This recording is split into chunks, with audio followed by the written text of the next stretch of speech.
Maintenant que vous savez le pourquoi, ce que j'ai mis en place, je vais vraiment vous partager le bilan vraiment de cette première vente. Cette vente-là, en termes de chiffres, donc j'ai fait un premier post, comme je vous l'ai dit, pour voir s'il y avait une manifestation d'intérêt. J'ai eu 20 personnes qui l'ont rempli. Après, quand j'ai commencé à communiquer, j'ai fait, c'est monté à 10, donc il y a 10 personnes qui vraiment ont pris rendez-vous pour en savoir plus sur la formation. On en avait 30 leads, s'il vous plaît, si vous voulez. Parmi les 30 leads, il y en a 20, même je dirais même 25 qui étaient OK sur le prix, donc 330 000 francs en équivalent 500 euros, qui étaient OK et qui ont dit en fait qu'ils allaient prendre la formation. Sur les 25, j'en ai eu que finalement que 7 qui ont pris la formation.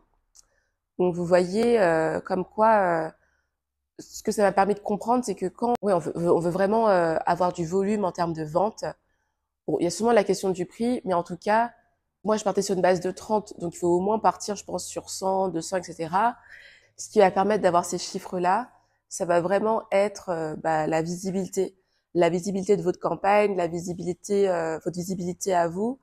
Et là, j'ai vraiment compris l'intérêt de potentiellement faire une campagne, de faire des pubs, des publicités et d'avoir des comptes, de gagner en visibilité au niveau de votre compte. Donc, c'est vrai que ce que je vais faire, c'est que je vais faire plus de comptes, je pense, de posts, ou même on va voir avec LinkedIn, etc., mais qui vont amener beaucoup plus de visibilité, qui vont faire qu'il y a beaucoup plus de personnes qui me suivent ou qui suivent mon contenu. Ça, j'ai compris que quoi que tu veuilles vendre, c'est vraiment important parce que c'est ça qui va permettre que ton début de funnel, donc le début des personnes qui sont inscrites, qui rentrent dans l'entonnoir de conversion, donc jusqu'à l'achat, il soit plus important.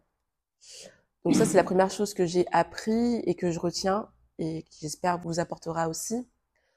Le deuxième point, du coup, c'est par rapport à la visibilité et la communication. Il faut communiquer énormément. Vraiment, je l'ai vu, par exemple, là, ce que je m'étais prévu, comme je vous l'avais dit dans la vidéo précédente, 30 posts, donc pendant 30 jours, je publie. Mais la peur a fait que, et le fait que ce soit aussi désagréable a fait que j'ai fait 14 posts, qui pour moi déjà est énorme. J'avais jamais fait autant de posts d'affilée. Donc j'ai fait 14 posts et chaque post en fait m'a amené des leads en fait, quasiment, parce que je vous ai dit j'en ai eu quasiment 10 qui sont rajoutés. Donc quasiment chaque post m'a ramené des leads. Donc vraiment communiquer en continu, oui, ça a son effet. Et je vous conseille, si vous faites un lancement, etc., d'avoir ce type de communication, ça aide et ça marche. Hum, Après, il faut juste réussir à dépasser la peur et de devoir communiquer régulièrement.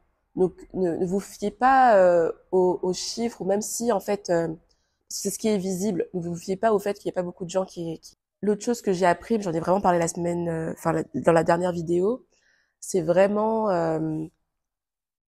l'importance et la puissance du lien de confiance. C'est juste incroyable.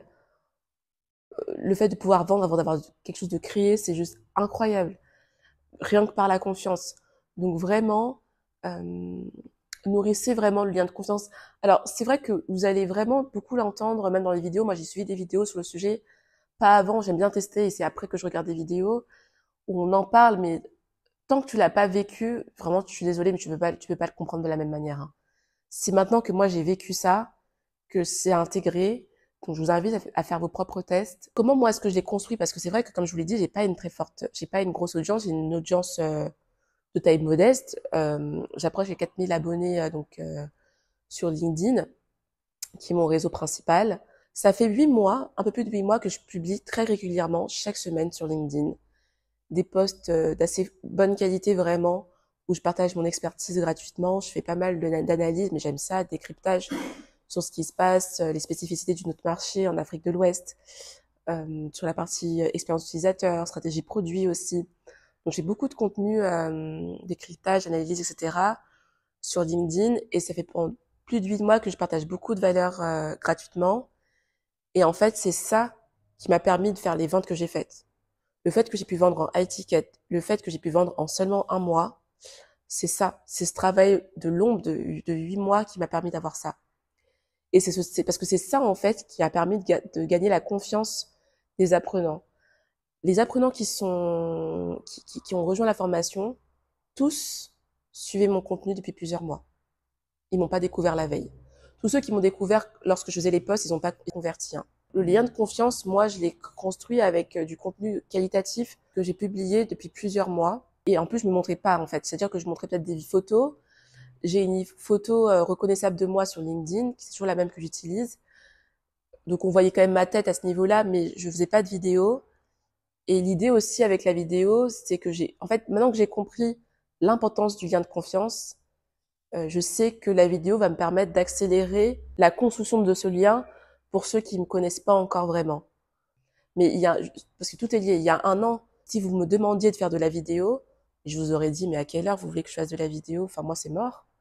Je vais pas faire de la vidéo. Pourquoi vous voulez que je monte ma tête? Et aujourd'hui, après tout ce que j'ai fait, le chemin que j'ai parcouru et la première vente que j'ai fait, bah, je sais que c'est utile de le faire. Donc, je vais le faire.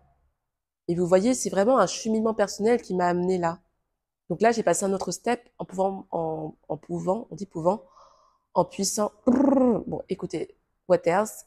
Vous avez compris, en ayant la possibilité de me montrer en vidéo. Donc tout est lié, mais c'est aussi du coup ce que je retiens, et même pour vous de manière générale, c'est il faut accepter que les choses prennent du temps et il faut accepter de faire les choses à votre rythme pour que vous puissiez mettre en place la stratégie qui vous convient au fur et à mesure. D'un point de vue business, moi c'est ce que je comprends et c'est ce que j'ai aussi compris avec cette année. Hein. Vraiment, c'est incroyable. Donc accordez-vous du temps et accordez-vous le temps de nourrir des convictions qui vont faire que vous allez trouver la bonne stratégie business à mettre en place pour vous. Après, pour la partie en ligne, ce que j'ai fait, c'est que j'ai encaissé, parce que ça c'est un vrai sujet, l'encaissement dans plusieurs pays, parce que les étudiants venaient de Mali, Bénin, Côte d'Ivoire et une personne en France. Donc pour les encaisser, c'était assez tricky parce que au début, moi, je cherchais une solution qui permettait de tous les encaisser, mais finalement, le Mali, il est de moins en moins pris en compte pour certaines solutions. Je voulais faire, par exemple, l'onboarding de Pedounia. Je l'ai fait et à un moment, je leur dis, du coup, vous prenez bien le Mali pour vérifier. Ils m'ont dit que actuellement, ils le prenaient plus. Donc du coup, c'était assez compliqué d'avoir une solution pour tous. Donc ce que j'ai fait, c'est que pour le Mali, j'ai utilisé Orange interrégional. C'est un Orange Money. Enfin en gros, de là-bas, ils m'envoient l'Orange Money, ils payent des frais, mais toi au retrait, t'as pas de frais à payer. Et je crois que même les frais sont minimes. Hein, vraiment, ça n'a rien à voir avec les autres solutions de paiement. Pour le Bénin, j'ai pris Pawapay. Franchement, ils sont top. Ils sont top et les frais sont pas trop élevés, bon, c'est entre 3 et 4%. Ils encaissent plein de pays, ils encaissent 19 pays. Pour le retrait des fonds, j'ai fait un virement que j'ai reçu une semaine après pour le local Côte d'Ivoire. J'utilise Gecko, la base, Gecko qui sont excellents et en plus on peut paramétrer qui paye les frais, est-ce que c'est nous, est-ce que c'est le client. On peut déterminer le montant ou envoyer le lien seul. Vraiment, c'est une solution que je recommande. Je vais vous mettre les informations pour ces solutions-là. Mais du coup, vous voyez, j'ai utilisé 3 solutions différentes. Orange, Pawapay et Gecko localement. Ouais, il n'y a pas encore de solution qui couvre toute l'Afrique de l'Ouest. Mais par contre, j'ai créé un comparatif. Donc, c'est un comparatif détaillé pour encaisser en ligne en zone UMOA et en zone CEMAC. J'ai rajouté le lien dans la description de l'épisode. Non, écoutez, c'est tout. Je pense qu'on arrive à la fin de la série. Vraiment, j'espère que ça vous a plu et que ça vous a apporté. Cette série, c'est aussi pour moi le début de quelque chose, c'est-à-dire que je souhaite développer mes revenus en ligne, donc développer la vente en ligne. Et je suis en plein dans la quête de savoir, ok, comment est-ce que je développe une activité au-delà de ma vente de mission, etc. Comment est-ce que je développe une activité qui soit rentable et scalable en ligne et qui soit adaptée aux besoins de ma cible ici, parce que maintenant je vis ici, ma cible elle est ici.